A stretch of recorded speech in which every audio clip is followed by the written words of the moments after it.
நார்மலாகவே குளிர்னா எனக்கு ஆகாது. இதில் மார்கழி மாதம் வேறயா, அதனால் காலையில் எந்திரிச்சதுமே ஸ்ட்ராங்காக ஒரு டீ வச்சு குடிச்சிட்டு தான் மற்ற வேலையே பார்க்குறது.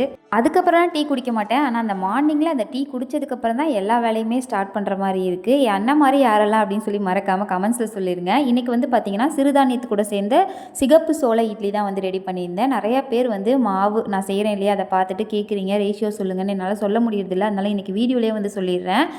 1.5 டம்ளர் அளவுக்கு அந்த சிறுதானிய சோளம் எடுத்திருக்கேன், சிகப்பு சோளம். அப்புறம் 1.5 டம்ளர் அளவுக்கு இட்லி அரிசி, அதே டம்ளரில் 3/4 டம்ளர் அளவுக்கு உளுந்து, ஒரு 2 ஸ்பூன் அளவுக்கு வெந்தயம் போட்டு நல்லா ஊற வச்சு அரைச்சி புளிச்சதுக்கப்புறமா இட்லி சுட்டாச்சு. சூப்பரான இட்லி. என்னோட கான்செப்ட் என்னென்னு கேட்டிங்கன்னா, எப்படியும் இட்லி சுட போகிறோம், அதில் வந்து வெறும் அரிசி மட்டும் சேர்த்தாமல் ஏதோ ஒரு சிறுதானியம் சேர்த்து செஞ்சோம்னா கொஞ்சம் ஹெல்த்தியும் கூட இல்லையா, அதனால் வந்து இந்த மாதிரி செஞ்சுக்கிறது. இட்லி வந்து பார்த்திங்கன்னா சூப்பராக வந்துருந்தது.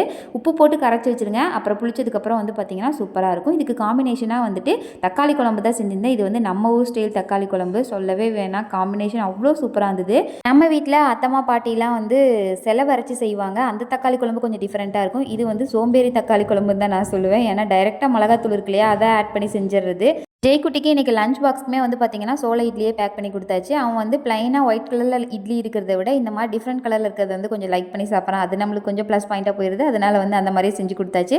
தம்பி கிளம்பும் போதே நானுமே கூட சேர்ந்து கிளம்புக்கிறது. எத்தனை மணிக்கு எழுந்திரிச்சாலும் இந்த மாதிரி கொட்டாவி விட்டுட்டு தான் ஸ்கூலுக்கு போகும்போது கிளம்புறது. ஆனால் அதுக்கப்புறம் போய் பைபிளில் நல்லா படிச்சுக்குது. அதனால் ஒன்றும் பிரச்சனை இல்லை. நம்ம வீடியோ பிடிச்சது அப்படின்னா மறக்காமல் லைக் பண்ணிவிட்டு சப்ஸ்கிரைப் பண்ணி விட்டுருங்க. நாளைக்கு இன்னொரு வீடியோவில் பார்க்கலாம். அது வரைக்கும் பாய்.